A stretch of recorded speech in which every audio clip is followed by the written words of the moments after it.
Hello students, good morning. First of all, you have to take screenshot of the whiteboard. So, it will convenient for you to write down in your notebooks.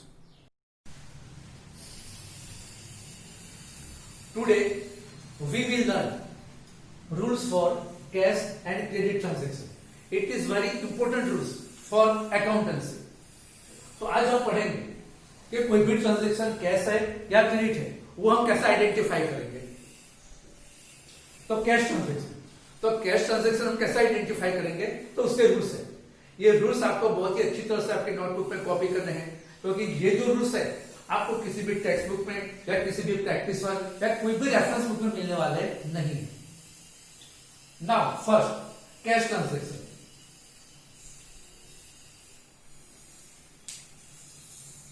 When word like cash, check, received, paid. When words like cash, check, received, paid, etc. are used in the transaction, then it is known as cash transaction. तो हमारे पास जब भी कोई भी transaction आएगा, तो वो transaction में words like cash, cheque, received, paid, तो ये सारे वर्ड्स का यूज किया गया होगा, तो उसको हम कैश ट्रांजेक्शन कंसीडर करेंगे। Now next rules, when it is not mention that whether the transaction is cash transaction और credit transaction and name of the person is not given, then it is a cash transaction.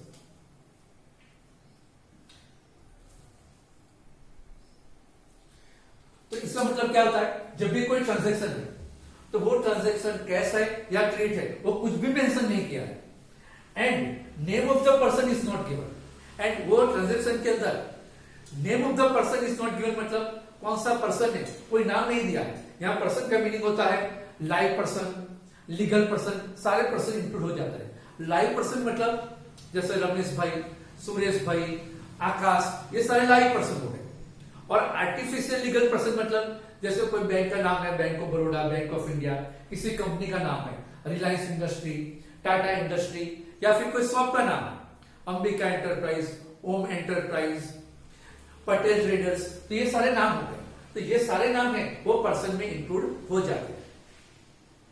And name of the person is not given, then it is a cash transaction. यानी कोई भी transaction cash है या credit है, वो mention नहीं किया है, एंड उस ट्रांजेक्शन में पर्सन का नाम भी नहीं दिया गया है, तो उस ट्रांजेक्शन को हम कैश ट्रांजेक्शन कंसीडर करेंगे। एग्जांपल फॉर गुड्स ₹10,000 परचेज, मतलब 10,000 का गुड्स हमने परचेस किया, लेकिन कैश में किया या क्रेडिट में वो कुछ मेंशन नहीं किया है।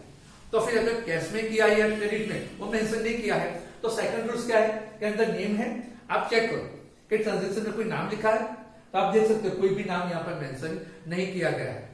तो मतलब क्या हुआ कि ये ट्रांजेक्शन कैश हो गया। गुड्स ₹10,000 परचेज, तो कैश में है या क्रेडिट में वो मेंशन नहीं किया है, और पर्सन का नाम भी नहीं है हमारे पास, तो मतलब क्या हो गया कि ये ट्रांजेक्शन कैश ट्रांजेक्शन है। तो ये हो गया कैश ट्रांजेक्शन के लिए रूल्स। अब हम देखेंगे credit transaction. Rules number 1, when the word credit is used in the transaction, then it is called credit transaction. तो जब भी हमारे ट्रांजैक्शन में क्रेडिट वर्ड का यूज किया गया होगा, तो उसका मीनिंग क्या हुआ, ये पर्टिकुलर ट्रांजैक्शन क्रेडिट है। Example, goods of ₹10,000 purchase from Akash on credit. Words हमारे पास है ऑन क्रेडिट, मतलब आकाश के पास से हमने 10,000 का गुड्स क्रेडिट के ऊपर परचेज किया।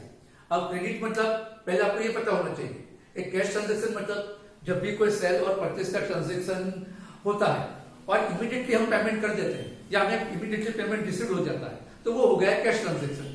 लेकिन क्रेडिट ट्रांजैक्शन में क्या होता है, transaction of purchase and sales are made, but payment is not made immediately, payment should be paid in the future date.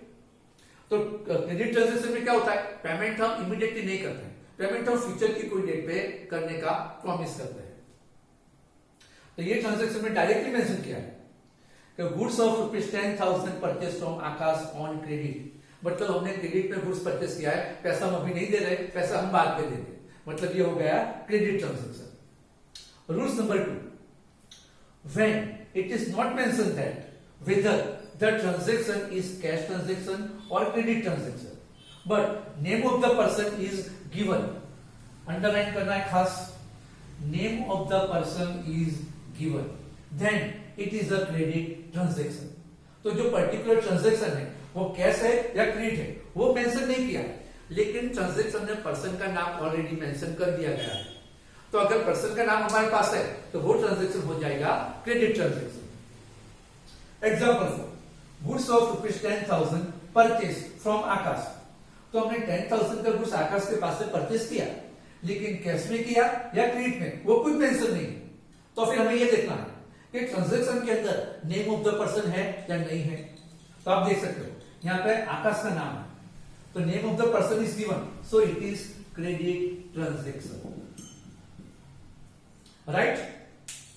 अब यहाँ पे आप देखिए कैश ट्रांजेक्शन में मैंने क्या लिखा था, गुड्स ऑफ ₹10,000 परचेज, मतलब 10,000 का गुड्स हमने परचेज किया, लेकिन कैश में किया या क्रेडिट वो कुछ मेंशन नहीं किया था, और name of the person is also not given, और पर्सन का नाम भी हमें नहीं दिया था, इसलिए वो ट्रांजेक्शन क्या हो गया था, cash transaction.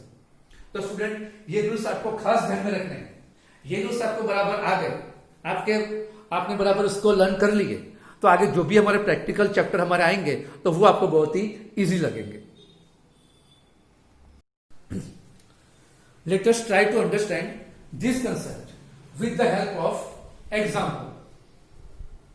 Example number 3, describe whether following transaction are cash और क्रेडिट विथ रीजन। तो हम इस एग्जाम्पल की हेल्प से समझने की कोशिश करेंगे कि पर्टिकुलर ट्रांजेक्शन कैश है या credit. First of all you have to draw some column like serial number, transaction, cash oblique credit and reason. First transaction, goods of ₹10,000 purchase by cash. Purchase by cash, तो words cash यहां पे use हो गया है, मतलब हमारा transaction कौन सा हो गया, कैश ट्रांजेक्शन। तो यहां पर हम लिखेंगे कैश, मतलब कैश ट्रांजेक्शन। रीजन क्या है, तो कैश पेड और कैश डिक्रीज। तो जब भी हम कैश का पेमेंट करेंगे तो हमारी कैश डिक्रीज हो जाएगी। Next transaction number 2, goods of ₹5,000 sold to Riya and cheque received, तो अभी मैंने बताया था कि जब भी कोई भी वर्ड्स कैश, चेक, ये सारे वर्ड यूज होते हैं तो उसका मीनिंग क्या हुआ कि particular transaction is cash transaction. So हम यहां पे लिखेंगे कैश ट्रांजेक्शन। तो रीजन क्या है, तो चेक रिसीव्ड वर्ड है हमारे पास, तो चेक रिसीव्ड होने से क्या होगा, बैंक बैलेंस इंक्रीज। जब भी हमें चेक रिसीव होता है तो वो चेक हम बैंक में डिपॉजिट करते हैं, तो हमारा जो बैंक बैलेंस है वो इंक्रीज हो जाएगा। Next third number, furniture of ₹25,000 purchase, मतलब 25,000 का फर्नीचर हमने परचेज किया, लेकिन कैश में किया कि क्रेडिट वो यहां पर मेंशन नहीं किया है। तो जब भी कोई ट्रांजेक्शन कैश है या क्रेडिट वो डायरेक्टली मेंशन नहीं है, तो हमें क्या चेक करना पड़ेगा कि भाई पर्टिकुलर ट्रांजेक्शन में name of the person is given और नॉट। तो यहाँ पे ट्रांजेक्शन में पर्सन का नाम है कि नहीं वो हम देखेंगे। तो फर्नीचर ऑफ ₹20,000 परचेज, बट इसके पास से परचेज किया, वो नाम हमारे पास यहाँ पे नहीं है। तो अगर नेम नहीं है तो उसका मीनिंग ट्रांजेक्शन कैश है। हमने यहाँ पे रूल्स में हमने लिखा था मैंने, when it is not mentioned that whether the transaction is cash transaction or credit transaction, सिर्फ हमारा सिर्फ हमारा ट्रांजेक्शन 3 का यहाँ पे एप्लीकेबल होगा कि भाई पर्टिकुलर फर्नीचर हमने कैश में परचेस किया कि क्रेडिट, वो मेंशन नहीं किया है। And name of the person is not given, तो हमारे ट्रांजेक्शन में आप देख सकते हो नेम ऑफ द पर्सन नहीं दिया है कि किसके पास हमने फर्नीचर परचेस किया, then it is a cash transaction, तो वो ट्रांजेक्शन कैश ट्रांजेक्शन हो जाएगा। तो हम रीजन में लिखेंगे कैश पेड और कैश डिक्रीज। जब कैश ट्रांजेक्शन है तो ऑब्वियसली हमने कैश पेमेंट किया होगा, तो कैश पेड और cash decrease. Next fourth number, machine of ₹80,000 purchase from Lakshmi machinery stores and cash paid. यहाँ पे नाम दिया है लेकिन उसके साथ हमें कोई लेना देना नहीं है, बिकॉज यहाँ पे हमारे पास वर्ड है कैश पेड। तो जब भी ट्रांजेक्शन में ऑलरेडी मेंशन है कि हमने कैश पेमेंट कर दिया है या कैश से पेमेंट किया है या चेक से पेमेंट किया है, तो वो ट्रांजेक्शन कैश ट्रांजेक्शन है। तो हम यहाँ पे लिखेंगे cash transaction, reason cash paid और cash decrease. Now next transaction number 5, machine of rupees 80,000 purchase from Lakshmi machinery stores. Same transaction, लेकिन यहां पर मैंने क्या किया है, ये वर्ड मैंने यूज नहीं किया एंड कैश पेड, बाकी सेम ट्रांजेक्शन है। Machinery of rupees 80,000 purchase from Lakshmi machinery store. तो लक्ष्मी मशीनरी स्टोर में से 80,000 का मशीन मैंने परचेज किया, लेकिन कैश में किया या क्रेडिट वो डायरेक्टली मेंशन नहीं है।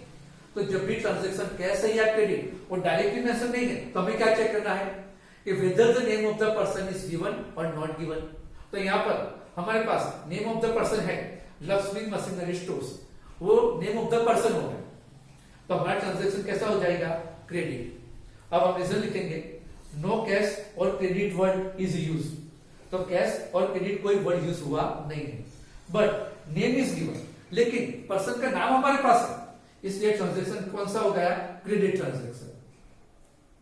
Next transaction number 6, salary rupees 21,000 paid by cheque, NEFT और आरटीजीएस।